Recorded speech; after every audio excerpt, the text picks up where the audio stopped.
क्रीडान संस्कृतीचा गंध पसरतो इथे अनोखा। काजू आंबा नारळ मासा इथली लज्जत न्यारी, इतिहासाची साक्ष सांगती इथल्या सागर लहरी। साध मनाची लाट सुखाची गंध बहरती जपते नाती।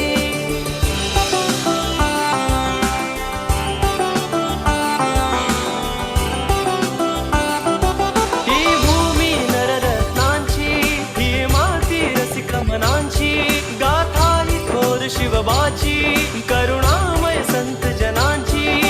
झाशीचे ही जन्मस्थान है प्रेमाची पंढरी, भगवंताची अनेक रूपे इथल्या हर एक नगरी।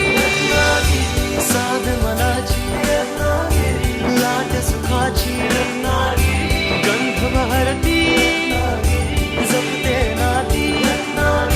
साध मनाची लाट सुखाची, साध मनाची लाट सुखाची।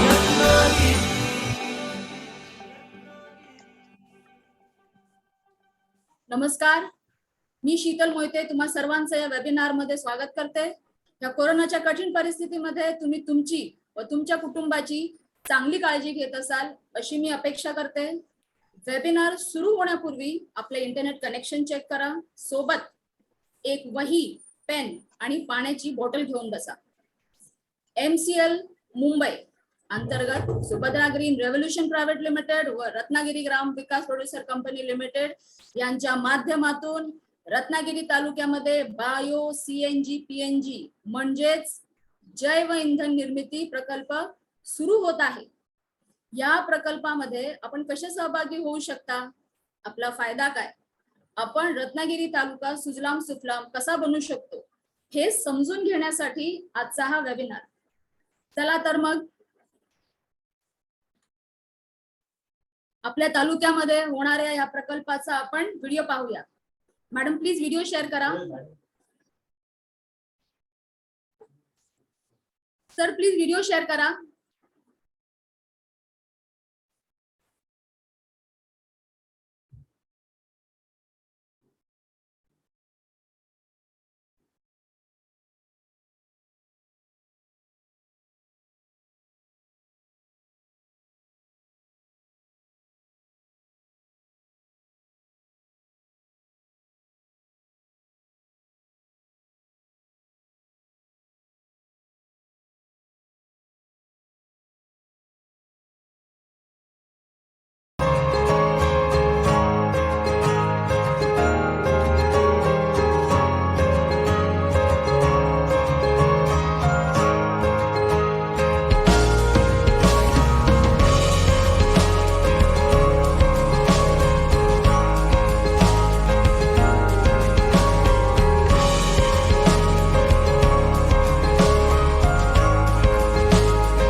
आताच आपण आपल्या प्रकल्पाचं भव्य दिव्य स्वरूप पाहिलेलं आहे.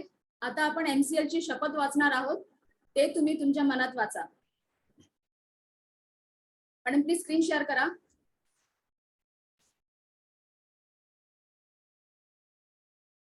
MCL के लिए शपथ. मैं Shrimati Sheetal Nilesh Mohite Meera Clean Fuels Limited की सदस्य हूँ और अपने पूरे होशो हवास में हमारे संगठन के मिशन और विजन को हासिल करने में इसे सफलता दिलाने की शपथ लेती हूँ. मैं MCL के प्रत्येक सदस्य के साथ अपने परिवार के सदस्य की तरह व्यवहार करूंगी और MCL में कभी भी किसी भी सदस्य के साथ उसकी जाति, धर्म, नस्ल और लिंग के आधार पर भेदभाव नहीं करूंगी. मैं संगठन के मिशन को हासिल करने के लिए कड़ी मेहनत करूंगी और अपने संगठन को समृद्ध बनाऊंगी. मैं वादा करती हूँ कि संगठन की संस्कृति की रक्षा करने के लिए सभी कर्तव्यों एवं जिम्मेदारियों को पूरी अखंडता, योग्यता और संपूर्ण समर्पण के साथ पूरा करूंगी. मैं हमेशा MCL के प्रमुख मूल्यों, नीति संहिता और आचार संहिता का पालन करूंगी. MCL के प्रमुख मूल्यों, नीति संहिता और आचार संहिता के खिलाफ किसी भी तरह के गलत आचरण के लिए हर कार्रवाई के लिए तैयार रहूंगी. मैं न्यायोचित आदेशों का पूरी ईमानदारी के साथ पालन करने और काम में किसी भी तरह की चुनौती का सामना करने के लिए तैयार रहने का वादा करती हूँ.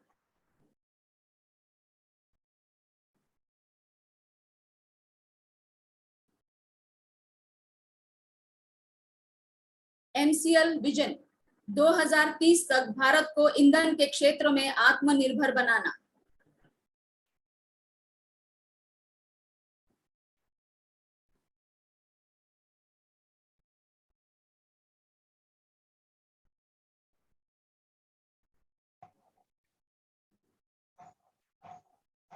MCL एक ऐसी मूल्य श्रृंखला विकसित करने के लिए प्रतिबद्ध है जो ऊर्जा, पर्यावरण और आम लोगों को सशक्त बनाने के लिए समर्पित है.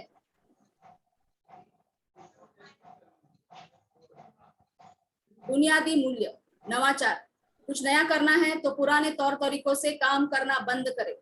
पर्यावरणवाद. अगर पर्यावरणवाद के हित में सोचना कोई सिद्धांत है तो इससे बेहतर सिद्धांत दूसरा नहीं हो सकता. देशभक्ति. यह केवल भावना की बात नहीं बल्कि अपने देशवासियों की सेवा करने की योग्यता की बात है. आचार संहिता. हमारे MCL के मिशन को हासिल करने के लिए MCL से जुड़े हर व्यक्ति को आजीवन इस आचार संहिता का पालन और प्रचार करना चाहिए. गोपनीयता अनुरक्षण. MCL आपको बहुमूल्य जानकारी सिखाती है और बांटती है. इस गोपनीय जानकारियों को अपने परिवार के सदस्यों और करीबी दोस्तों सहित किसी भी व्यक्ति को नहीं बताना चाहिए. आपको जो डिजाइन, ड्राइंग और दस्तावेज बताए और दिए गए हैं उन्हें किसी भी व्यक्ति के साथ बांटने के लिए ईमेल न करें और ना ही इसकी फोटोकॉपी तैयार करें. जितनी जल्दी हो सके घमंड करना छोड़ दे. हमेशा शांत, विनम्र और सभ्य बने रहें. आलोचना, बुराई और परिवाद करना बंद कर दे. MCL समुदाय में किसी भी व्यक्ति के बारे में बुरी बात न करें. MCL के हितधारकों के बीच हर तरह के आर्थिक व्यवहार को लेकर हमेशा पारदर्शी बने रहें. याद रखें कि हमेशा धनराशि आपके द्वारा किए गए कष्ट की प्रतिफल होगी. किसी भी प्रकार के प्रतिस्पर्धी कारोबार, MLM, धर्म या राजनीति को बढ़ावा देने वाली बातों की हमारे समुदाय में बिल्कुल भी अनुमति नहीं है. समय निष्ठा सफलता की कुंजी है. MCL समुदाय द्वारा बुलाई गई हर बैठक के लिए सभी को समय पर उपस्थित रहना चाहिए. ज्येष्ठ और वरिष्ठ जनों के लिए आज्ञाकारी रहे. समुदाय के साथी सदस्यों, कनिष्ठों और महिलाओं की सुरक्षा करें. आपके साथ हर व्यक्ति को सुरक्षित महसूस होना चाहिए. वास्तविक और निष्ठावान प्रशंसा करें. हमेशा अपने आसपास के लोगों को उनके सकारात्मक गुणों की अन्वेषणा के माध्यम से प्रेरित करें और उन गुणों के बारे में सार्वजनिक रूप से प्रचार करें. समुदाय के साथी सदस्यों पर नजर रखें. यदि आपको कोई सदस्य नियमों का उल्लंघन करता हुआ नजर आता है तो कृपया इसे लिखित रूप से प्रशासन की जानकारी में लाने से न हिचकिचाएं. उल्लंघन करने वालों को सख्ती से दंडित, निलंबित, निष्कासित किया जाएगा. याचबरोबर आता आपण रत्नागिरी तालुक्याचेही विजन मिशन वाचणार आहोत. Meera clean fuels limited Mumbai अंतर्गत Subhadra green revolution private limited व व Ratnagiri Gram Vikas producer company limited यांच्या माध्यमातून आपल्या रत्नागिरी तालुक्यामध्ये जैविक इंधनाचा प्रकल्प राबवणार असून या प्रकल्पाअंतर्गत घनकचरा व्यवस्थापन, जैविक इंधन व जैविक खत उत्पादित करणार आहोत. या प्रकल्पाच्या माध्यमातून पर्यावरणाचे संवर्धन, जैविक ऊर्जेचा वापर, रोजगार निर्मिती व यातून निर्माण होणारी आर्थिक संपन्नता आपल्या तालुक्याला सुजलाम सुफलाम करणार आहे. रत्नागिरी तालुक्याचे मिशन तालुक्याला कार्बन शून्य तालुका बनवणे, तालुक्याला प्रदूषण मुक्त बनवणे, तालुक्यातील प्रत्येक शेतकऱ्याला कर्जमुक्त करणे, तालुक्याला बेरोजगार मुक्त बनवणे, तालुक्याला घनकचरा मुक्त बनवणे, तालुक्यातील सर्व जमीन जैविक शेतीमध्ये बदलणे.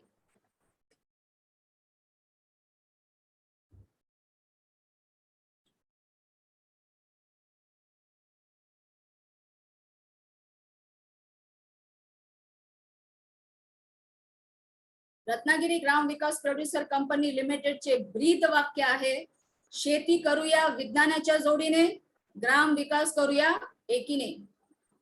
आजचा सुविचार, जी गोष्ट तुम्हाला आव्हान देते तीच गोष्ट तुमच्यात बदल घडवू शकते.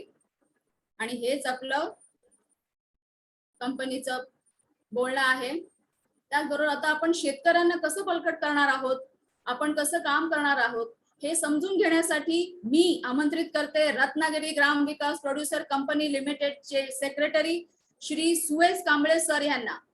Sir, please welcome. Thank you madam.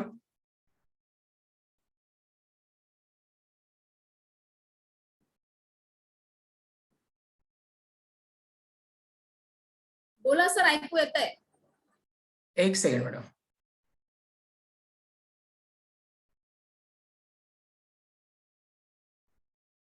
माझा आवाज येतो काय क्लिअर? हो सर, येतोय.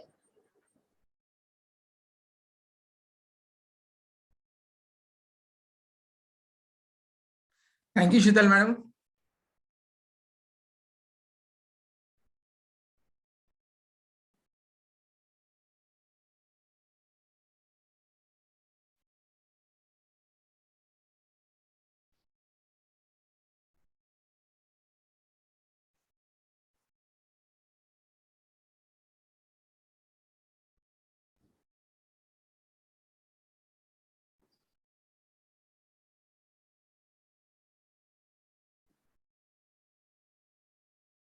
ओके, माझा आवाज क्लिअर येतो ना मॅडम? हो सर, येतोय, क्लिअर येतोय. Screen okay. धन्यवाद. या ठिकाणी आपण रत्नागिरी ग्रामविकास प्रोड्युसर कंपनी लिमिटेड अंतर्गत रत्नागिरी तालुक्यामध्ये जो जैवइंधनाचा जो प्रकल्प होणार आहे आणि त्याची संपूर्ण मांडणी कशा पद्धतीने असणार आहे आणि हा मुळामध्ये सर्वांसाठी प्रोजेक्ट प्रकल्प कसा फायदेशीर आहे याची आता आपण ह्या आजच्या वेबिनार मध्ये माहिती घेणार आहोत. मुळामध्ये आज आपण इथे का भेटलो आहोत, त्याचा हेतू काय आहे हे आधी आपण इथे स्पष्ट करूया. मुळामध्ये हा रत्नागिरी तालुका अतिशय निसर्ग संपन्न आहे आणि समुद्र किनारपट्टी असल्या कारणानं त्याच्या निसर्गामध्ये, त्याच्या सौंदर्यामध्ये अधिकच निश्चित भर पडते. आणि ह्या तालुक्याचा आपल्याला अतिशय चांगल्या पद्धतीनं आपल्याला विकास घडवून आणायचा आहे. मुळामध्ये विकास घडवत असताना, विकास करत असताना, एखादा प्रकल्प येत असताना त्यातील काही समस्या असतात. मुळामध्ये तिथल्या भौगोलिक परिस्थितीनुसार तिथल्या काय समस्या आहेत हे आपल्याला आधी जाणून घेणं फार गरजेचं आहे. आणि त्यातील प्रामुख्याने सर्वसाधारणपणे समस्या म्हणजे की रोजगारासाठी होत असलेलं स्थलांतर. प्रामुख्याने रत्नागिरी तालुका किंबहुना कोकण किनारपट्टी ही डोंगराळ भागाची असल्या कारणानं या ठिकाणी मुळापासूनच कोणत्याही प्रकारचे मोठे प्रकल्प नसल्यामुळे रोजगारासाठी इथलं स्थलांतर हे पुणे, मुंबई किंवा अन्य कुठल्याही शहरांकडे होत असतं आणि त्यामुळे इथलं रोजगारासाठी स्थलांतर ही फार मोठी इथली स्थानिक समस्या म्हणता येईल. मोठा प्रकल्प नसल्यामुळे साहजिकच त्या आधारे अवलंबून असलेले सूक्ष्म, लघु उद्योग किंवा वैयक्तिक उद्योजक, विक्रेता, लहान व्यावसायिक, कुशल, अकुशल या सर्व छोट्या छोट्या व्यावसायिक गोष्टींमध्ये सुद्धा प्रचंड प्रमाणामध्ये इथे मागासलेपणा आहे आणि ही समस्या सुद्धा आपल्याला दूर करायची आहे. समस्या म्हणण्यापेक्षा संपूर्ण भारताची समस्या आहे असं म्हणायला काही हरकत नाही. कारण घनकचरा आणि त्याचं निरसन किंवा त्याचं व्यवस्थापन करणं हे प्रत्येक ठिकाणी एक सगळ्यांची फार मोठी डोकेदुखी बनलेली आहे. मग छोटं ग्रामपंचायत असेल, छोटी शहरं असतील, बाजारपेठा असतील, या ठिकाणी ही फार मोठी समस्या आपल्याला जाणवत आहे. तर हे जे आपण शेती क्षेत्रामध्ये जे रासायनिक खतांचा वापर करतो, त्या रासायनिक खतांमुळे अतिशय आपल्या आरोग्याला, पर्यावरणाला आणि असलेल्या जमिनीला सुद्धा प्रचंड प्रमाणामध्ये हानी झालेली आहे. आणि ही सुद्धा समस्या आपल्याला कायमस्वरूपी ह्याच्यामध्ये एक पर्यायी मार्ग आपल्याला देणं फार गरजेचं आहे. आता मुळामध्ये ही रासायनिक शेतीच्या प्रभावामुळे किंवा आपण त्या रासायनिक शेतीची जी उत्पन्न आहे ती आपण सेवन केल्यामुळे आपल्याला अनेक अशा दुर्धर आजारांना सामोरं जावं लागतं. त्याच्यामध्ये प्रामुख्याने जर कर्करोग म्हटला तर रत्नागिरी तालुक्यामध्ये याचं प्रमाण जास्त नसलं तरी त्याचं प्रमाण हळूहळू का होईना वाढत जात आहे. आणि ही फार मोठी समस्या भविष्यामध्ये आपल्या समोर असून आहे. कोरोना सारखा जर आताचा आजार जर पाहिला तर त्याचा रेशो आणि कर्करोगाचा रेशो जर पाहिला तर प्रचंड प्रमाणामध्ये याच्यामध्ये मनुष्यहानी ही कर्करोगामध्ये आहे. आणि ह्या सुद्धा आपल्याला आजारांमध्ये आपल्याला शाश्वत असे उपाय शोधणं फार गरजेचं आहे. आता ही शेतकऱ्यांची समस्या ही मूलभूत समस्या आहे असं म्हणायला काही हरकत नाही. कारण निसर्गाच्या हवामान बदलामुळे अचानक अवेळी आलेला पाऊस असेल किंवा गारपीट असेल, तीव्र उष्मा असेल, या सगळ्या प्रक्रियेमुळे जो सर्वात बळी जर पहिला जात असेल तो शेतकरी जात असेल. आणि म्हणून ह्या हवामान बदलालाच आपल्याला कशा पद्धतीने आळा घालता येईल, रोखता येईल, यासाठी आपल्याला प्रयत्न करणं गरजेचं आहे. आणि जर आपण हे जर संभव केलं, हे जर शक्य केलं तर निश्चितपणाने इथला शेतकरी हा उभा राहणार आहे. आणि जी आत्महत्यांसाठी जी प्रकरणं आपल्या समोर जी आवासून उभी राहतात ती त्याला सुद्धा आळा बसणार आहे. आता आपण पाहतोच आहोत की ग्लोबल वॉर्मिंगमुळे पृथ्वीचं किंवा ह्या इथल्या सजीवसृष्टीचं किती प्रमाणामध्ये प्रचंड प्रमाणामध्ये नुकसान होत आहे. आणि हे जर आपल्याला नुकसान जर थांबवायचं असेल, पृथ्वी जर आपल्याला वाचवायची असेल, इथली जीवसृष्टी निसर्गसृष्टी जर वाचवायची असेल तर आपल्याला हे हवामान बदलामध्ये होत असलेले परिणाम हे आपल्याला थांबवावे लागतील. आणि मग हे हवामान बदलाचे जे परिणाम आहेत ते कशामुळे होतात ते सुद्धा पाहणं फार गरजेचं आहे. तत्कालीन राष्ट्रपती डॉक्टर APJ अब्दुल कलाम यांनी 2000च्या सभेमध्ये असं आवाहन केलं होतं किंवा सांगितलं होतं की जे जागतिक हवामानामध्ये जो बदल होत आहे त्याचं प्रामुख्याने कारण आहे की आपण आपली जी जीवनशैली आहे, किंबहुना पेट्रोल आणि डिझेल या खनिज तेलांचा अतिशय मोठ्या प्रमाणामध्ये आपण वापर करतो आणि त्यांच्या ज्वलनतेमुळे कार्बन उत्सर्जनाचं प्रमाण प्रचंड प्रमाणात आहे. आणि त्यामुळे पृथ्वीच्या वातावरणातला जे काही थर आहेत त्याच्यामध्ये प्रचंड प्रमाणामध्ये हानी होऊन आपलं हे सगळं ग्लोबल वॉर्मिंगचं प्रमाण वाढत चाललेलं आहे. आणि त्यामुळे प्रचंड प्रमाणामध्ये इथे पृथ्वीवरती हानी होत आहे. आणि जर हे आपल्याला जर थांबवायचं असेल तर आपले जे हे खनिज द्रव्य आहेत, इंधन आहेत, ती आपल्याला थांबवून आपल्याला जैव इंधन ह्या पर्यायावरती आपल्याला काम करावं लागेल. आणि ह्या जैव इंधनाच्या पर्यायावरती ज्या वेळेला आपण काम करू त्यावेळेला निश्चितपणानं इथे जी भारतामध्ये जी मोठी बाजारपेठ आहे, किंबहुना मुबलक प्रमाणामध्ये जी आपल्याकडे साधनं आहेत, संसाधनं आहेत, त्याचा जर आपण वापर केला तर आपण भारत ही इंधनामध्ये महासत्ता होईल, किंबहुना आपण जगाचं नेतृत्व करू शकतो एवढं आपली ताकद या भारतामध्ये आहे. आणि हाच एक धागा पकडून मेरा क्लीन फ्युएल लिमिटेड या कंपनीनं इथे स्थापना केली आणि ही प्राणघातक जीवाश्म इंधनाला जैव इंधनाचा पर्याय देऊन धरणी मातेचं सुद्धा रक्षण कशा पद्धतीने होईल त्या पद्धतीने इथे आखणी केलेली आहे, मांडणी केलेली आहे. आणि त्याचं एक रोपटं इथे आपल्या भारतामध्ये रुजू केलेलं आहे, लावलेलं आहे आणि त्याचा आज मोठा वृक्ष होताना आपण पाहत आहोत.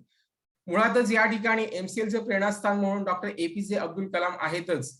आणि याच्या कंपनीचे जे चेअरमन आहेत त्या श्रीमती मीरा शिवाजी घोलप आहेत. एक्झिक्युटिव्ह डिरेक्टर आहेत ते मिस प्राची प्रकाश ढोले मॅडम आहेत. डायरेक्टर आहेत ते डॉक्टर लवेश रामचंद्र जाधव आहेत. आणि हे MCL कंपनीचा संपूर्ण डोलारा ज्यांच्या खांद्यावरती उभा आहे ते कंपनीचे सल्लागार म्हणून डॉक्टर श्याम शिवाजी घोलप हे या कंपनीचं सूत्रसंचालन करत आहेत. मला सांगायला अभिमान वाटेल की चांगल्या पद्धतीचं नियोजन करून या ठिकाणी संपूर्ण भारताला एक संवर्धन करण्याचं काम या ठिकाणी डॉक्टर श्याम शिवाजी घोलप करत आहेत. आता या कंपनीचा प्रवास जर आपण पाहिला तर 2001 पासून आपण ह्या जैव इंधनाच्या विविध पर्यायावरती आपण संशोधन करत आहोत. 2005 पर्यंत आपण उच्च उत्पन्न देणारी आपण जेट्रोबाची बियाणे वेगवेगळ्या हवामानामध्ये तयार होणारे आपण तयार केली, त्यांचे IC कोर्स घेतले. आणि जगातलं पहिलं जैव आधारित इंधन ऍडिटिव्ह आपण लॉन्च केलं ते 2007 मध्ये आणि त्याचे काही डेमो देखील घेतले आणि ते सक्सेस केलं. 2010 मध्ये आपण दिल्ली मंत्रालयामध्ये जैव कचऱ्यावर जैव इंधनाचा आपण संयंत्र बसवलं. त्या ठिकाणी सुद्धा आपण अतिशय चांगल्या पद्धतीने यशस्वी प्रयोग केला आणि तो सुद्धा कार्यान्वित केला. 2011 मध्ये आपण महाराष्ट्रातील महानगरपालिका रोह्यामध्ये आपण कचरा मिश्रित संपूर्ण स्वच्छ इंधनाच्या आधारित आपण तो प्रोजेक्ट बसवला आणि तो सुद्धा आपण प्रकल्प यशस्वी केला. आपण 2007 जे म्हटलं जैव आधारित ऍडिटिव्ह ते आपण रत्नागिरीमध्ये आपण इथे डेमो घेताना आपले MCL चे संचालक डॉक्टर लवेश जाधव आपल्या समोर इथे दिसत आहेत. त्यानंतर दुसऱ्या फ्रेम मध्ये आपल्याला रत्नागिरी ग्रामविकास कंपनीचे अध्यक्ष निलेशजी मोहिते आहेत. तर 2010 मध्ये दिल्ली मंत्रालयामध्ये जे आपण प्रोजेक्ट बसवला त्या ठिकाणी डॉक्टर श्याम शिवाजी घोलप स्वतः आहेत, निलेश मोहिते स्वतः आहेत. दुसऱ्या फ्रेम मध्ये आपल्याला डॉक्टर लवेश जाधव दिसत आहे आणि त्यांची संपूर्ण टीम दिसत आहे. म्हणजे आपण हे प्रत्यक्ष जमिनीवरती काम केलेलं आहे आणि हे आपण करत असताना 2021 पर्यंत आपण एवढे सक्षम झालो आहोत की आपण ह्या इंधनाचा आपण मोठ्या प्रमाणामध्ये उत्पादन करून आपण संपूर्ण बाजारपेठेमध्ये याची विक्री व्यवस्था करू शकतो. अशा पद्धतीने आपण आपली क्षमता तयार करून आपण आरंभ आहे प्रचंड या अंतर्गत संपूर्ण महाराष्ट्र अधिक 7 राज्य मिळून एकूण 100 तालुक्यांमध्ये आपण 100 प्रकल्प या ठिकाणी कार्यान्वित करणार आहोत आणि त्याची आपण सुरुवात सुद्धा केलेली आहे आणि त्याच्यामध्ये हा रत्नागिरी तालुका सुद्धा अंतर्भूत आहे. एवढं प्रचंड प्रमाणातलं काम आपण चालू केलेलं आहे. हे प्रत्येक तालुक्यामध्ये होत असलेले जे तालुकानिहाय जे प्रकल्प आहेत त्या ठिकाणच्या स्थानिक वृत्तपत्रातल्या आलेल्या बातम्यांचे हे कटिंग्स आहेत. प्रत्येक ठिकाणी हे कार्यक्रम अतिशय चांगल्या पद्धतीने प्रकल्प उभारण्यासाठी चालू आहेत आणि हे 2019 मध्ये आपल्याला सन्मान चिन्ह मिळालेलं आहे. ते clean energy investment and financial forum इंडियाकडून आपल्याला हे सन्मान दिलेला आहे की आपण ग्रीन इंडस्ट्रीमध्ये अतिशय चांगल्या पद्धतीने आपण काम करत आहोत. आता हा नेमका जैविक इंधनाचा आणि जैविक खत प्रकल्प नेमका कसा असणार आहे ते आता आपण जाणून घेऊया. या ठिकाणी ह्या जैविक इंधन प्रकल्पासाठी आपल्याला जो कच्चा माल लागणार आहे, रॉ मटेरियल लागणार आहे ते मुळामध्ये हत्ती गवत किंवा चारा गवत आहे. त्याच्यातून दुसरा भाग आहे तो खारपट्टी जमिनीतून आपण रत्नागिरी तालुक्याला इथे खारपट्टी जमीन प्रचंड प्रमाणात आहे आणि त्यामुळे इथे शेवाळ या जातीची आपण बायोमास म्हणून अतिशय चांगल्या पद्धतीने इथे उत्पादन घेणार आहोत आणि ते ह्या आपल्या प्रकल्पासाठी कच्चा माल म्हणून आपल्याला लागणार आहे.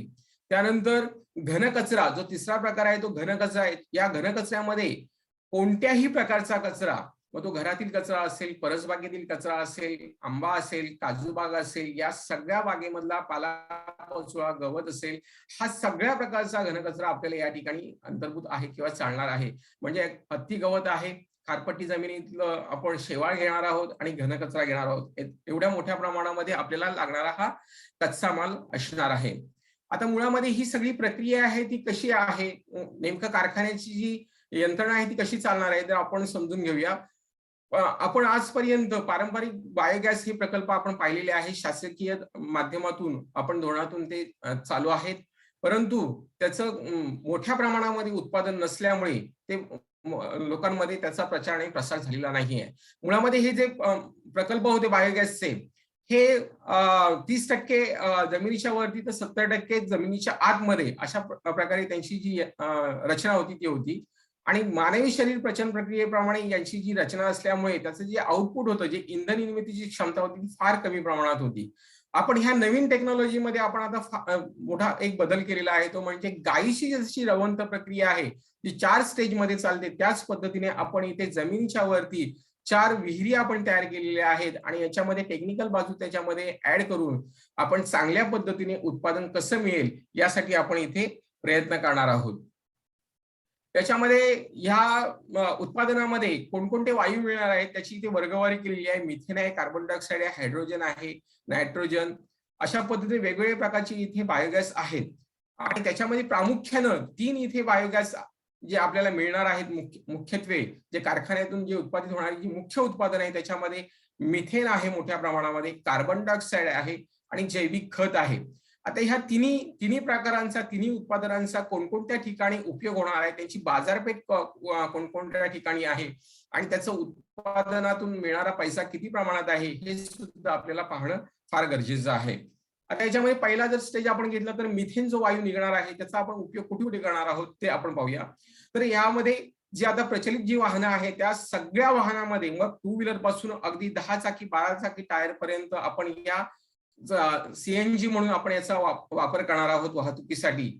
आणि हा मोठ्या प्रमाणामध्ये आपल्याला वायू मिळाल्या कारणानं आपण अतिशय स्वच्छ हे इंधन म्हणून आपण याचा इथे वापर करणार आहोत.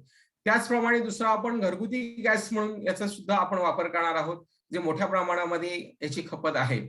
त्यानंतर तिसऱ्या ठिकाणी आपण औद्योगिक इंधनामध्ये सुद्धा याचा आपण वापर करणार आहोत. म्हणजे जी तिन्ही सेक्टर आहेत ती प्रचंड प्रमाणामध्ये खपाची आहेत आणि त्यामुळे आपण निर्माण केलेलं जे उत्पादन आहे ते कुठे विकावं हा आपल्यासाठी प्रश्न पडणार नाही. दुसरं जे उत्पादन निघणार आहे ते कार्बन डायऑक्साईड, त्याचा उपयोग आपण कुठे करणार आहोत ते बघूया. तर ते थंड पेय निर्मितीसाठी असणार आहे, अग्निरोधकासाठी असणार आहे, विघटन होणाऱ्या प्लास्टिक निर्मितीसाठी असणार आहे, ड्राय आईस आणि आईस्क्रीम उत्पादनासाठी सुद्धा असणार आहे. म्हणजे हे वेगवेगळ्या प्रकारामध्ये आपलं उत्पादन तिथे वापर होणार आहे, त्याचा उपयोग होणार आहे. त्यामुळे आपण जे निर्माण करणारे जे उत्पादन आहे ते आपण कुठे विकावं हा पुन्हा पुन्हा न पडणारा प्रश्न आपल्याला पडणारच नाही.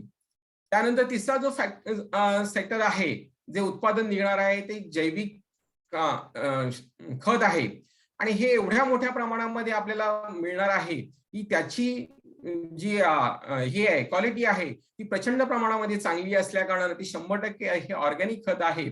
आणि मुळामध्ये आपण रासायनिक खतांचा जो वापर करून जी आपण शेतीची जी नाश केलेली आहे, त्याची जी सुपीकता जी नाश केलेली आहे ती जर आपल्याला भरून काढायची असेल आणि आपलं जर आरोग्य चांगल्या पद्धतीने जर ठेवायचं असेल तर आपल्याला ह्या ऑर्गॅनिक खताचा, सेंद्रिय खताचा, जैविक खताचा आपल्याला प्रचंड प्रमाणामध्ये आपल्याला वापर करावा लागेल. आणि निश्चितपणाने ज्या वेळेला हे आपण अंमलबजावणी 100% करू त्यावेळेला आपलं आरोग्य हे अतिशय चांगलं असेल, सुदृढ असेल. आणि म्हणून हा जो जैविक खताचा जो वापर आहे तो आपण शेतकऱ्यांना आपण करण्यासाठी देणार आहोत. आणि मार्केटमध्ये असलेल्या प्रचलित दरापेक्षा आपण ते 20 ते 30% लेस मध्ये आपण देणार आहोत. म्हणजे निश्चितप्रमाणे आपण अतिशय चांगल्या पद्धतीने इथे काम करणार आहोत. मुळामध्ये आपला हा प्रकल्प आहे तो नेमका काय आहे हे आपण पाहिलं आहे. परंतु ह्या सगळ्या संपूर्ण प्रकल्पामध्ये आपली स्वतःची वैयक्तिक जबाबदारी याच्यामध्ये काय आहे ते आपल्याला आता जाणून घेणं फार गरजेचं आहे. आता मुळामध्ये इथे MCL कंपनी म्हणजे Meera Clean Fuel Limited, Subhadra Green Revolution Private Limited आणि Ratnagiri Gram Vikas producer company Limited ह्या 3 स्टेज मध्ये आपण इथे काम करणार आहोत. त्या 3 स्टेज आहेत त्या प्रामुख्याने इथे आपण समजून घेऊया. मीरा क्लीन फ्युएल लिमिटेड जी आहे ती आपल्याला इथे फायनान्शियल आणि टेक्निकल आपल्याला सहाय्य करणार आहे. Subhadra Green Revolution Private limited आहे ही ते ऍडमिनिस्ट्रेशन व्यवस्थापनाचं काम करणार आहे. तर Ratnagiri Gram Vikas producer company limited ही आपल्याला इथे आपण या कंपनीचे आपण सप्लायरदार होणार आहोत, कच्च्या मालाचे आपण पुरवठादार होणार आहोत. आणि त्यामुळे रत्नागिरी ग्राम विकास प्रोड्युसर कंपनी लिमिटेडची फार मोठी जबाबदारी येते. आणि म्हणून Ratnagiri Gram Vikas producer company limited ही कशा पद्धतीने काम करणार आहे, तिची निर्मिती कशी झालेली आहे आणि तिची कामकाजाची प्रक्रिया कशी असणार आहे ती आपण पाहूया. या ठिकाणी Subhadra Green Revolution Private limited जे फाउंडर जे आहेत ते सुनील गमरे आहेत. ते प्रॉपर महाराष्ट्रातले आहेत, चिपळूण तालुक्यातली आहेत. म्हणजे ही सगळी जी मंडळी आहे ती ही आपल्या अवतीभोवतीची आहे. त्यामुळे इथे आपण चांगल्या विश्वासार्हतेने आपण इथे काम करणार आहोत. आता इथे Ratnagiri Gram Vikas producer company limited जी आहे तिची रचना कशी आहे, ज्या पद्धतीने आपली लोकशाही त्याच पद्धतीने लोकांसाठी चालवण्यात येणारी ही आपली संघटना आहे आणि त्या पद्धतीने आपण इथे काम करणार आहोत. आता ही आपली इथे टीम कशी आहे ती जर आपण पाहूया. इथे रत्नागिरी ग्राम विकास प्रोड्युसर कंपनी लिमिटेडचे बोर्ड ऑफ डायरेक्टर मध्ये आहेत निलेश मोहिते जे अध्यक्ष आहेत, सुरेश कांबळे, स्वतः मी आहे सेक्रेटरी म्हणून. त्यानंतर प्रबोध पवार आहेत, कमलेश लाकडे आहेत, अमोल मोहिते आहेत. ही प्रत्येक व्यक्ती आपापल्या क्षेत्रामध्ये निपुण आहेत आणि आपापल्या क्षेत्रामध्ये चांगलं काम करत आहेत. या ठिकाणी मेंबर्स ऑफ बोर्ड मध्ये देवीलाल इंगळे साहेब आहेत जे माजी तालुका कृषी अधिकारी आहेत, अरविंद कांबळे आहेत, राहुल मोहिते, सागर सावंत, उदय मोहिते, प्रगती पालांडे, शीतल मोहिते या सर्व ठिकाणी आपण नारी शक्तीला सुद्धा आपण इथे घेऊन काम करत आहोत. म्हणजे कोणत्याही पद्धतीने भविष्यामध्ये आपल्याला अडचण संभवत नाही. आता मला तुम्हाला एक स्पष्ट सांगायचं आहे की जी आपण ही संघटना जी स्थापन केलेली आहे ती उत्पादक कंपनी कायदा 2002 आपण संघटनेची स्थापना केलेली आहे. आता याच्यामध्ये जी मूलतत्व आहे ती आपण आता समजून घेऊया. तर सभासदांकडून आपण समभाग शेअर्सच्या योगदानातून आपण घेणार आहोत. एक सदस्य एक मत असणार आहे. विशिष्ट कालावधीसाठी निवडणुकीद्वारे निवडलेलं संचालक मंडळ असणार आहे. याच्यामध्ये भागधारक नोंदणी शुल्क रुपये आपण 200 ठेवलेले आहेत. त्याची वर्गवारी तुम्हाला सांगतो. 100 रुपये आपण नोंदणी ठेवलेली आहे, तर 100 रुपये आपण शेअर्सचे ठेवलेले आहेत आणि प्रत्येक सभासदाला त्यांनी गुंतवलेल्या रकमेवर आपण नफ्याच्या स्वरूपामध्ये लाभांश देणार आहोत, डिव्हिडंड देणार आहोत, जेणेकरून त्या संबंधित लाभधारकाचा भविष्यामध्ये प्रत्येक वेळेगणिक त्याचा फायदा होत राहणार. आता याच्यामध्ये विविध उद्दिष्ट काय आहेत ते आपण समजून घेऊया. आपण इथे प्रत्येक शेतकऱ्याला वेगवेगळ्या पद्धतीने आपण इथे मदत करणार आहोत, माहिती देणार आहोत, त्याला आर्थिक पाठबळ देणार आहोत, त्याचं तांत्रिक सहकार्य आहे, त्याच्यामध्ये देखभाल मार्गदर्शन आहे, प्रशिक्षण आहे, त्याला लागणारी बी बियाणे आहेत, त्याला जैविक खतं असतील, जैविक कीटकनाशक असतील, या सगळ्या पद्धतीने त्याला आपण मदत करणार आहोत, सहकार्य करणार आहोत. आणि ज्या वेळेला त्याचं जे उत्पादन निघणार आहे ते आपण उत्पादन कॉन्ट्रॅक्ट फार्मिंग म्हणजे खरेदीची हमी घेऊन आपण ते करणार आहोत आणि त्याच्यातून येणारे जे उत्पन्न आहे ते आपण त्याला देणार आहोत. तर अशा पद्धतीचे हे नेपियर ग्रास जे मी म्हटलं तर त्या अशा पद्धतीचे हे नेपियर ग्रास असणार आहे, हत्ती गवत असणार आहे, ज्याची आपण लागवड करून आपण त्यामधून उत्पादन शेतकऱ्यांच्या माध्यमातून आपण कच्चा माल म्हणून ते घेणार आहोत आणि शेतकऱ्यांना त्याचे आपण पैसे देणार आहोत. त्यानंतर इथे तुम्हाला जो दुसरा जो कच्चा माल म्हणून जो दिसतोय तो आहे घनकचरा. हा घनकचऱ्यामुळे काय होतंय की हवेचं, पाण्याचं आणि जमिनीचं तिन्ही प्रकारचं जे प्रदूषण होतंय हे आपल्याला संपवायचं आहे. आणि म्हणून 100% वैज्ञानिक तंत्रज्ञानाने याचा आपल्याला पुनर्वापर करायचा आहे आणि त्याच्यातून आपल्याला ऊर्जा निर्मिती करायची आहे आणि प्रत्येक तालुक्याचं, प्रत्येक गावाचं हे जे बकाल स्वरूप आहे ते आपल्याला सुनियोजित शहरांमध्ये कशा पद्धतीने आपण करू शकतो यासाठी आपण 100% प्रयत्न करणार आहोत. आता हे जे सगळे जे कच्चा माल जो रॉ मटेरियल आहे तो आपण पाहिलेला आहे. आता हा जो कच्चा माल जो आहे तो संकलन आपण कशा पद्धतीने करणार आहे. मुळामध्ये जो कारखाना आहे तो एका ठिकाणी 10 एकरच्या जागेमध्ये आपण उभारणी करणार आहोत, परंतु 10 एकरच्या जागेमध्ये जाण्यासाठी प्रत्येक शेतकऱ्याला शक्य होणार नाही. त्यासाठी आपण एक संकलन केंद्र उभं करणार आहोत. त्याचं आपण नाव दिलेलं आहे MVP. MVP म्हणजे काय, MCL विलेज प्रोजेक्ट. या प्रोजेक्ट अंतर्गत आपण प्रत्येक ग्रामपंचायतीला हा एक छोटेखानी आपण एक प्रोजेक्ट बसवणार आहोत, ज्याच्यामध्ये संपूर्ण त्या परिसराचा आपण तिथे कचरा जो आहे तो संकलन करणार आहोत, कच्चा माल आहे तो संकलन करणार आहोत आणि त्याच्यावरती एक छोटी प्रोसेस करून त्याच्या एक कच्चा विटा तयार करून जो मूळ कारखाना आहे त्या मूळ कारखान्याकडे त्याचं आपण निर्गमन करणार आहोत, जेणेकरून त्या कोणत्याही शेतकऱ्याला त्याला कोणत्याही प्रकारचा आर्थिक त्रास, आर्थिक भूर्दंड होणार नाही याची आपण ह्या माध्यमातून आपण काळजी घेतलेली आहे. आणि हे MCL MVP केंद्र हे फार मोठं भविष्यातलं एक आधारभूत केंद्र असं आपल्याला होणार आहे. याच MVP अंतर्गत आपण जैविक शेती विकास केंद्र अंतर्गत आपण वेगवेगळ्या पद्धतीनं शेतीच्या माध्यमातून आपण मार्गदर्शन करणार आहोत. वेगवेगळ्या पद्धतीनं आपल्याला शेती करायची आहे जी जैविक शेती असणार आहे आणि त्यातून जी निघणारी जी उत्पादन सगळ्या आजाराला कशा पद्धतीने थांबवू शकतील यासाठी आपण प्रयत्न करणार आहोत. याच MVP अंतर्गत आपण जैविक पशुपालन व संवर्धनाला सुद्धा प्रोत्साहन देणार आहोत. त्याच्यामध्ये जैविक दुग्ध व्यवसाय आहे, कुक्कुटपालन आहे, शेळीपालन आहे, मत्स्यपालन आहे. ज्या शेतकऱ्यांकडे मोठ्या प्रमाणामध्ये जमीन नाहीये त्या जमीन नसलेल्या शेतकऱ्यांना आपण चांगल्या पद्धतीनं कोणत्याही पद्धतीनं प्रत्यक्ष पैसा न देता त्याला चांगल्या पद्धतीने आपण वस्तू पुरवणार आहोत आणि त्याच्यातून त्याचा आर्थिक स्तर कसा उंचावेल आणि जैविक उत्पादनातून बाजारपेठ त्याची कशी मजबूत होईल आणि त्याला पैसा चांगल्या पद्धतीने कसा मिळेल यासाठी आपण इथे प्रयत्न करणार आहोत ह्या MVP अंतर्गत. याच MVPच्या माध्यमातून मगाशी म्हटल्याप्रमाणे हत्तीगवताची लागवड आहे, त्याच्यातून होणारा जो रोजगाराचा भाग आहे तो सुद्धा याच MVP मध्ये निर्माण होणार आहे. त्याच्यातून जी होणारी जी शेती आहे ती आपण करार शेतीच्या माध्यमातून घेणार आहोत. पडीक जमीन असेल, सुपीक जमीन असेल त्याच्यामध्ये आपण लागवड करण्यासाठी प्रशिक्षण देणार आहोत आणि हे सगळं निर्माण झाल्यानंतर प्रत्यक्ष जी उत्पादन निघणार आहे त्याची इंधन विक्रीची व्यवस्था सुद्धा आपण याच MVP अंतर्गत करणार आहोत. आणि ही जी सगळी सेक्टर्स आहेत त्यांना एक आधारभूत सर्व्हिस सेवा देण्यासाठी आफ्टर सेल सर्व्हिस म्हणून सुद्धा आपण तयार करणार आहोत. आणि कालांतराने ज्या वेळेला जैविक शेतीच्या माध्यमातून जी उत्पादनं निर्माण होणार आहे त्याच्यासाठी सुद्धा आपल्याला एक चांगली मजबूत अशी जैविक बाजारपेठ आपल्याला निर्माण करायची आहे, जी काही मोठ्या शहरांमध्ये आता निर्माण झालेली आहे. ती आपल्याला प्रत्येक तालुक्यामध्ये ती बाजारपेठ तयार करून आपल्या शेतकऱ्यांना त्याचा चांगला मोबदला कसा मिळेल यासाठी आपल्याला इथे जाणीवपूर्वक प्रयत्न करायचे आहेत. तर ह्या सगळ्या प्रक्रियेमधून कारखाना असेल, MVP असेल, ह्या सगळ्या प्रक्रियेमधून मुळामध्ये आपल्याला इथे रोजगार किती निर्माण होणार आहेत, नोकऱ्या किती निर्माण होणार आहेत ते बघूया. तर किमान 1800 ते 4500 रोजगार इथे या ठिकाणी प्रत्येक तालुक्यामध्ये निर्माण होणार आहेत. म्हणजे तुम्ही आपण कल्पना करू शकतो की किती मोठ्या प्रमाणामध्ये या प्रकल्पाअंतर्गत आपण रोजगार निर्माण करणार आहोत. आता हे रोजगार कोणत्या कोणत्या सेक्टरमध्ये असणार आहेत ते आपण पाहूया. तर मुळामध्ये कारखाना ज्या ठिकाणी उभा राहणार आहे त्या कारखान्यामध्ये किमान 800 ते 1000 आपल्याला कामगार त्या ठिकाणी लागणार आहेत. त्याच्यामध्ये इंजिनियर आहेत, ITI आहेत, कुशल अकुशल कामगार, हे सगळ्या प्रकारचे तिथे वर्कर्स आपल्याला लागणार आहेत. त्यानंतर दुसरं सेक्टर येतं ते MVP. या MVP अंतर्गत MCL विलेज प्रोजेक्ट अंतर्गत प्रत्येक ग्रामपंचायत निहाय आपल्याला किमान 4 ते 10 आपल्याला तिथे कामगार लागणार आहेत.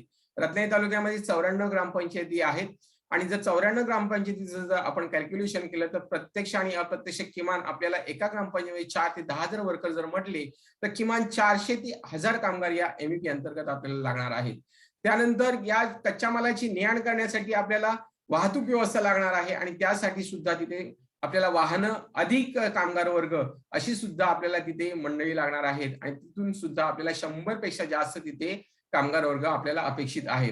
आणि चौथा जो सेक्टर आहे, भाग आहे, त्याच्यामध्ये आपण पडीक जमिनीमधून जी लागवड करणार आहोत त्या लागवडी अंतर्गत आपण रत्नागिरी तालुक्यामधले 1 ते 5000 हेक्टर क्षेत्र हे आपण ह्या नेपियर गाछच्या लागवडीखाली आणणार आहोत. आणि जर 2 हेक्टरला एक कामगार जर आपण जर पकडला सरासरी तर 500 ते 2500 कामगार या ठिकाणी लागणार आहेत.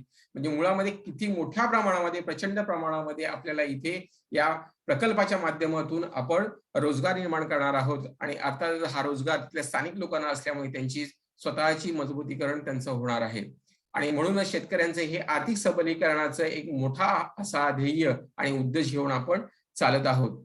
मुळामध्ये मगाशी म्हटल्याप्रमाणे आपण इथे कोणत्याही पद्धतीनं ज्या वेळेला उत्पन्न ज्या वेळेला वाढतं त्यावेळेला बाजारभाव कमी येतात, अशा कोणत्याही प्रकारचा दुष्प्रकार किंवा आपल्याला खेळी करायच्या नाहीये. तर आपण प्रामाणिकपणे हे काम करत असताना आपण समाधानकारक आणि हमीभावानं आपण येणारी मिळकत त्या शेतकऱ्याला देणार आहोत. आणि त्यामुळे ही करार शेती ही शेतकऱ्यांसाठी निश्चितच वरदान आणि फायदेशीर ठरणार आहे. आता इथे हत्ती गवताची शेती आणि उत्पन्नाची आपण जरा तुलना करूया. तर प्रतिवर्षी प्रति हेक्टरी जर आपण 500 टन या सुपीक जमिनीतून घेणार आहोत तर प्रतिवर्षी प्रति हेक्टरी 100 टन आपण पडीक जमिनीतून आपण उत्पन्न घेणार आहोत. या सर्व प्रक्रियेतून आपण काय करणार आहोत, उत्पन्न निघणार आहे ते प्रति टन 1000 रुपये हमीभावाने आपण विकत घेणार आहोत. आणि हे आपण उत्पन्न जे असणार आहे ते वर्षाला किमान 3 ते 5 लाख रुपये उत्पन्न अपेक्षित आहे सुपीक जमिनीतून. आणि पडीक जमिनीतून आपल्याला प्रति हेक्टरी किमान 1 लाख रुपये तरी आपल्याला इथून उत्पन्न मिळणार आहे. आणि जे आपण बी बियाणं आपण देणार आहोत ते त्यांचे आपण कपात ज्या वेळेला उत्पन्न होणार आहे त्याच्यातून आपण ते कपात करून घेणार आहोत. म्हणजे कोणत्याही प्रकारे शेतकऱ्याला आर्थिक भूर्दंड सोसावा लागणार नाही याची काळजी आणि हमी आपण या ठिकाणी घेतलेली आहे. आपण आधुनिक शेती तंत्रज्ञानाचा सुद्धा या ठिकाणी वापर करणार आहोत जेणेकरून आपल्याला कमी वेळेमध्ये कमी पैशांमध्ये आणि कमी श्रमामध्ये आपल्याला उत्पन्न मिळणं फार गरजेचं आहे. हे जे आपल्याला चित्र दिसतंय हे मॉडर्न फार्मिंगचं आहे. तुम्हाला एक कल्पना असेल की इस्रायल हा एक असा छोटा देश आहे, त्या देशाची जर हवामान आणि भौगोलिक परिस्थिती जर पाहिली तर त्या ठिकाणी कोकणामध्ये एका दिवसामध्ये पाऊस जेवढा पडतो तेवढा त्यांचा एका वर्षामध्ये पडतो. आणि त्याची जी साठवणुकीची प्रक्रिया आहे, त्यांची जी शेतीची प्रक्रिया आहे ती सुद्धा आपल्याला पद्धत या ठिकाणी आपल्याला वापरावी लागणार आहे जेणेकरून कमी पाण्यामध्ये सुद्धा आपल्याला आपली चांगली शेती करायची आहे. त्याच्यामध्ये व्हर्टिकल फार्मिंग आहे, पोली हाऊस फार्मिंग आहे, नेपियर फार्मिंग आहे, हायड्रोफोनिक फार्मिंग आहे. अशा वेगवेगळ्या पद्धतीने आपण आधुनिक प्रक्रियेचा आपण इथे वापर करणार आहोत. आणि फिश असेल, त्यानंतर बायोमास असेल, मॉडर्न ॲनिमल हजबंडरी असेल, अशा वेगवेगळ्या पद्धतीचे आपण इथे प्रयोग आपण करून लोकांना शेतकऱ्यांना आधुनिक ज्ञानाचा आपण वापर करून त्यांच्याकडून आपण ते काम सगळं आपण करून घेणार आहोत. या ठिकाणी रत्नागिरी जिल्ह्यामध्ये आपण जी उत्पादने घेणार आहोत त्याच्यामध्ये वेगवेगळ्या प्रकारची आपण इथे जैविक उत्पादनं सुद्धा घेऊ शकतो. इथे आंबा, काजू, नारळ यासारखी विविध उत्पादनं आहेत जी संपूर्ण जगाच्या बाजारपेठेवरती आपलं अधिराज्य गाजवू शकतात. आणि त्यांचे जे वेगवेगळे फळ प्रक्रियेच्या माध्यमातून आपण जर कामं केली तर ज्यूस असेल, पिकल असेल, चिप्स असेल, मुरांबे असतील, जाम, बर्फी, कुक्स, आम पापड या सगळ्या गोष्टींमध्ये जर आपण काम केलं तर अतिशय चांगल्या पद्धतीने इथला शेतकरी संपन्न होण्यासाठी आपण मोठं दालन उभं करणार आहोत. हे इथल्या शेतकऱ्यांनी फार जाणीवपूर्वक लक्षात घेणं गरजेचं आहे. आणि ह्या सगळ्या प्रक्रियेमधून आपण एक आर्थिक विकासाची प्रचंड अशी मोठी आपण चळवळ उभी करणार आहोत. सुपीक किंवा पडीक जमिनीतून आपण हत्ती गवताची लागवड करून त्यातून उत्पादन घेणार आहोत. जैविक शेतीच्या माध्यमातून जैविक उत्पादनं घेणार आहोत. जैविक पशुपालनाच्या माध्यमातून आपण चांगल्या पद्धतीने जैविक उत्पादने घेणार आहोत. आणि ह्या सगळ्या तिन्ही प्रक्रियेच्या माध्यमातून आपण मूळ आपला जो उद्योग आहे त्या उद्योगाला जर धरून हा जर साईड बिझनेस म्हणून जर आपण जर केला तर प्रत्येक कुटुंबाला दर महिना किमान 5 ते 8,000 रुपये आपण निर्माण करू शकतो, त्यांना उत्पन्न मासिक देऊ शकतो. अशा एवढ्या मोठ्या प्रचंड प्रमाणामध्ये याच्यामध्ये क्षमता या सगळ्या प्रकल्पामध्ये आहे. आणि म्हणून या सगळ्या प्रकल्पामध्ये आपल्याला लोकांनी आपल्याला सहकार्य फार देणं गरजेचं आहे. आता मुळामध्ये इथे कारखान्याची वाटचाल कशी असणार आहे ती आपण पाहूया. सुरुवातीला आपण 10 टन प्रतिदिन आपण ह्या कारखान्याची वाटचाल करणार आहोत, सुरुवात करणार आहोत आणि त्याची जसजशी लोकांचा सहभाग वाढत जाणार आहे तसा तो 500 टन प्रतिदिनापर्यंत आपण त्याची क्षमता घेऊन जाणार आहोत. एवढ्या मोठ्या प्रचंड प्रमाणामध्ये आपल्याला काम करायचं आहे. आणि मग ही रत्नागिरी तालुक्याची संपन्नता ह्या प्रकल्पामुळे कशी वाढणार आहे ते आपण इथे जाणून घेऊया. ज्यावेळेला इंधन निर्मिती क्षमता ज्यावेळेला वाढणार आहे, लोकांचा सहभाग ज्यावेळेला वाढणार आहे, त्यामुळे निश्चितच मोठ्या प्रमाणामध्ये इथे कच्च्या मालाची आवक होणार आहे आणि कच्च्या मालाच्या स्वरूपामध्ये इथल्या शेतकऱ्यांना आपण दर दिवशी आपण कच्च्या मालाच्या स्वरूपामध्ये पैसे देणार आहोत. आणि किमान अंदाजे जर दर दिवसाला जर म्हटलं तर किमान आपण 20 लाख रुपये आपण पैसे त्यांच्या हातामध्ये देणार आहोत. आणि निश्चितच जर दर दिवसाला पैसे जर एवढे प्रत्येक शेतकऱ्याच्या कुटुंबाच्या हातामागे काही ना मिळत असतील, त्यांच्या स्वतःच्या भौतिक गरजा भागून मूलभूत गरजा भागून भौतिक गरजांसाठी तिथल्या आजूबाजूच्या बाजारपेठेमध्ये ही लोक जाणार आहेत, तिथे खर्च करणार आहेत. आणि निश्चितच हे जे काही छोटा बाजारपेठा असतात, छोटे विक्रेते असतात, ते सुद्धा या सगळ्या प्रक्रियेमुळे त्यांची सुद्धा एक आर्थिक संपन्नता वाढणार आहे. तिथल्या सुद्धा छोट्या छोट्या व्यवसायांना चालना मिळणार आहे. तर ही अशा पद्धतीची एक साखळी, एक चैन आपली निर्माण होणार आहे आणि या संपूर्ण तालुक्याची एक आर्थिक सबलीकरणाची एक प्रक्रिया चांगल्या पद्धतीने निर्माण होणार आहे. आता हे सगळं करत असताना आपण पर्यावरणाची काळजी फार घेणं गरजेचं आहे. मुळामध्ये प्रत्येक कारखाना, प्रत्येक उद्योग येतो, त्या उद्योगामध्ये लोकांची ओरड असते की आम्हाला आमच्या असलेल्या पर्यावरणाला, आमच्या आरोग्याला फार मोठी हानी होते. कोणत्याही पद्धतीने कार्बन उत्सर्जनामुळे तिथले जे वातावरण असतं ते पूर्णतः दूषित होतं. आणि मग ह्या सगळ्या प्रक्रियेमुळे तिथले कारखाने काही वेळेला बंद पडतात किंवा त्यांच्यावरती मर्यादा येते.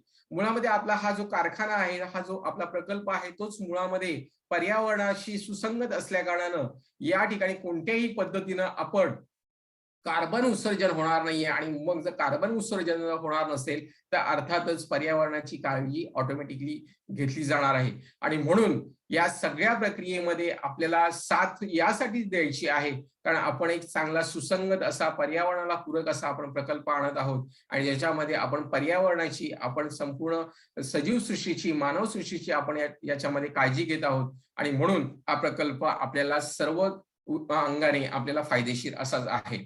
आणि म्हणून या ठिकाणी जैविक इंधन निर्मितीच्या या सगळ्या प्रक्रियेमधून, जैविक शेतीच्या माध्यमातून आपलं जे आरोग्य आहे ते प्रदूषण मुक्त होणार आहे, सुसह्य होणार आहे. आणि असं मुक्त जीवन आपण चांगल्या पद्धतीने आपण जगणार आहोत. आणि यासाठी आपल्याला सगळ्यांना आपल्याला सोबत येणं फार गरजेचं आहे. आता या प्रकल्पाची समाजाप्रती असलेली नैतिक जबाबदारी काय आहे ती सुद्धा समजून घेणं गरजेचं आहे. एखादा कोणताही कारखाना असेल तर भारतीय संविधानाच्या नियमाप्रमाणे किमान त्याला 2% CSR फंड्स देणं गरजेचं असतं. त्याची जबाबदारी असते, सोशल रिस्पॉन्सिबिलिटी असते. परंतु त्या प्रमाणामध्ये इथे खर्च होतो का, हा फार तपासाचा मुद्दा आहे. परंतु आपण इथे या प्रकल्पाच्या माध्यमातून अतिशय जबाबदारीने आपण इथे वागणार आहोत. आणि म्हणून CSR फंडाच्या माध्यमातून प्रचंड प्रमाणामध्ये इथे आपल्याला काम करता येणार आहे. इथे सरकारच्या शासकीय योजना निश्चितपणाने आहे. मध्ये पाणी असेल, रस्ता असेल, वैद्यकीय सेवा असतील, उद्योग असतील, शिक्षण असेल, वीज, रोजगार निर्मिती असेल, असे वेगवेगळे प्रकार शासन राबवतं. परंतु या शासनाच्या या योजनांना आपण हा प्रकल्प, हा सहाय्यभूत ठरू शकतो. आणि CSR फंडाच्या माध्यमातून आपण ह्या सगळ्या ज्या योजना आहेत त्या आपण मजबूत करून आपण चांगल्या पद्धतीने इथे CSR फंडाच्या माध्यमातून आपण काम करू शकतो. तर हे आपलं गेलेलं वैभव आपल्याला परत मिळवायचं आहे. कधी काळी आपल्या ह्या देशातून आपल्याला सोन्याचा धूर निघत होता आणि हा सोन्याचा धूर आपल्याला पुन्हा बघायचा असेल, निर्माण करायचा असेल तर आपल्याला कष्टही घ्यावे लागतील. आणि म्हणून हा जो प्रकल्प आहे त्याची जी कार्यप्रणाली आहे ती समजून घेऊन प्रत्यक्ष आपल्याला अंमलबजावणी करावी लागेल. आणि जे गेलेलं जे वैभव आहे ते आपल्याला पुनश्च प्रस्थापित करावं लागेल. ज्याप्रमाणे शिवाजी महाराजांनी आपले गेलेलं स्वराज्य होतं ते निर्माण केलं, त्याच पद्धतीनं आपल्याला इथे काम करावं लागणार आहे. आता मुळामध्ये ईस्ट इंडिया कंपनी इथे आली, ती व्यापार करण्यासाठी आली. व्यापार करून इथे आपल्यावरती अधिराज्य गाजवलं आणि जेवढी लयलूट करता येईल या संपूर्ण भारताची त्या पद्धतीने त्यांनी केली आणि आपल्याला गुलाम बनवलं. आणि गुलाम बनवल्यानंतर आपण स्वतंत्र सुद्धा झालो, पण स्वतंत्र खऱ्या अर्थाने झालो का, आर्थिक स्वरूपाने झालो का, तर आजही आपण अविकसित आहोत. आपण अजूनही विकासाच्या दिशेने जात आहोत. आणि हे का होत आहे, तर या ठिकाणी जरी ईस्ट इंडिया कंपनी गेली असेल तरी पण तिची जी काही छाप आहे ती इथे वेगवेगळ्या पद्धतीने इथे बाहेरच्याच कंपन्या आपल्या देशामध्ये येऊन अधिराज्य गाजवत आहेत आणि त्या आपल्या इथला पैसा, इथला जो बाजारपेठ म्हणून आपल्याकडे लक्ष केंद्रित करून ते प्रचंड प्रमाणामध्ये पैसा इथे निर्माण करून आपल्या देशामध्ये घेऊन जात आहेत. आणि हे आपल्याला कुठेतरी आपल्याला हे थांबवणं फार गरजेचं आहे. आणि म्हणून आपण निरपेक्ष पद्धतीने आपल्याला इथे काम करावं लागणार आहे. आपले जे स्वातंत्र्य सैनिक होते त्यांनी अतिशय जबाबदारीने काम केलं, आपल्या प्राणाची बलिदान केलं आणि आपल्याला देश स्वतंत्र करून दिलेला आहे. पण हा देश स्वतंत्र झाल्यानंतर त्याची जी मूलभूत जी कामं आहेत ती आपल्याला करायची आहेत. त्यांनी जे बजावलेले कर्तव्य आहेत त्याचं अनुकरण आपल्याला करावं लागणार आहे. आणि म्हणून फार मोठी जबाबदारी तुमच्या आणि माझ्या खांद्यावरती पडलेली आहे. आणि म्हणून आपल्याला हे काम अतिशय प्रामाणिकपणे आणि जबाबदारीने आपल्याला करायचं आहे. ज्याप्रमाणे मगाशी मी म्हटलं त्याप्रमाणे शिवाजी महाराजांनी संपूर्ण मावळ्यांना जमा करून एकत्र करून ह्या संपूर्ण गुलामीला चांगल्या पद्धतीने प्रत्युत्तर दिलं आणि स्वराज्य निर्माण केलं. त्याच मावळ्यांचं रक्त, त्याच मावळ्यांची ऊर्जा आपल्यामध्ये आहे. आणि म्हणून आपल्याला उठावं लागेल, लढावं लागेल आणि आपल्याला सक्षम बनावं लागेल. त्यासाठी आपल्याला प्रामाणिकपणे प्रयत्न करणं फार गरजेचं आहे. या ठिकाणी रत्नागिरी ग्रामविकास प्रोड्युसर कंपनीचा आपण एक चांगला सैनिक बनून हे आपल्याला स्वराज्य मिळवायचं आहे, प्रामाणिकपणे आपल्याला काम करायचं आहे. आणि म्हणून धरती मातेसाठी या चळवळीमध्ये आपल्याला सामील व्हायचं आहे. कारण ह्या धरती मातेच्या रक्षणातूनच आपल्याला आपलं आरोग्य, आपली समृद्धता आपल्याला वाढवायची आहे. ज्याप्रमाणे ग्राम क्रांती घडली, हरित क्रांती घडली, या ठिकाणी भारत देश स्वतंत्र झाल्यानंतर इथे आपण अन्नधान्याच्या माध्यमातून आपण इथे भारताला स्वयंपूर्ण केलेलं आहे. त्यानंतर श्वेतक्रांतीच्या माध्यमातून दुग्ध व्यवसायामध्ये आपण प्रचंड मागे होतो. त्यासाठी सुद्धा आपण इथले स्थानिक संशोधक होते, त्यांनी अतिशय चांगल्या पद्धतीने काम करून आपल्याला दुग्ध उत्पादनात सुद्धा स्वयंपूर्ण बनवून आपल्या श्वेतक्रांती घडवलेली आहे. आणि आता जर तुम्हाला आम्हाला कल्पना असेल तर MCL ची क्रांती जी आहे ती इंधन क्षेत्रातली आहे. आणि ह्या इंधन क्षेत्रामध्ये जर आपण अतिशय मजबूत जर झालो, आपण जर स्वयंपूर्ण झालो, तर जे आपलं 80% जे परकीय चलन जे इंधन क्षेत्रामध्ये खर्च होतो ते थांबून इथल्या मूलभूत सुविधा आपल्याला निर्माण करता येतील आणि चांगल्या पद्धतीने आपल्याला भारत देश मजबूत करता येईल. त्यासाठी आपल्याला ह्या क्षेत्रामध्ये आपल्याला अग्रेसर व्हायला पाहिजे, स्वयंपूर्ण व्हायला पाहिजे. तरच आपली ही क्रांती, आपली ग्राम क्रांती खऱ्या अर्थाने आपण घडवून आणू शकतो. तर बंधूंनो, या ठिकाणी आपण ह्या संपूर्ण प्रक्रियेची आपण माहिती समजावून घेतलेली आहे. या ठिकाणी जाकादेवीमध्ये आपलं संपर्क कार्यालय आहे. आपला पत्ता आहे 754 किसान भवन शेजारी पोस्ट जाकादेवी, तालुका जिल्हा रत्नागिरी, ratnagiri.mpo@gmail.com. ते संपर्क क्रमांक सुद्धा आहेत 02357 251 033 आणि इतर क्रमांक आहेत. मला तुम्हाला विनंती करायची आहे की या सगळ्या प्रक्रियेमधून ह्या MCLच्या माध्यमातून आपण चांगल्या पद्धतीने काम करूया आणि तालुका सुजलाम सुफलाम करूया. धन्यवाद.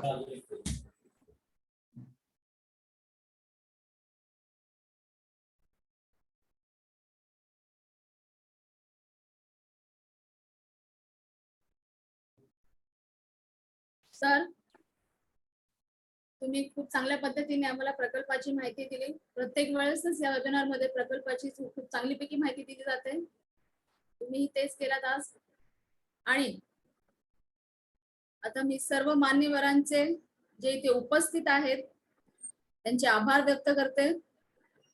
त्याशिवाय तुम्हाला सर्वांना एक आवाहन करते की आपण या प्रकल्पामध्ये जास्तीत जास्त सहभाग घेऊन या क्रांतीमध्ये सामील होऊन या प्रकल्पाला खूप पुढे न्यायचं आहे. रत्नागिरी तालुक्याला सुजलाम सुफलाम फक्त बोलून नाही, आपल्याला हे करून दाखवायचं आहे. आणि त्यासाठी हा रोजचा आमचा अट्टाहास असतो की आपण कोणत्या पद्धतीने, कशा पद्धतीने आपण प्रकल्पाला अजून उंचावत नेऊ शकतो. त्याच पद्धतीने आज हा वेबिनार संपला अशी मी जाहीर करते.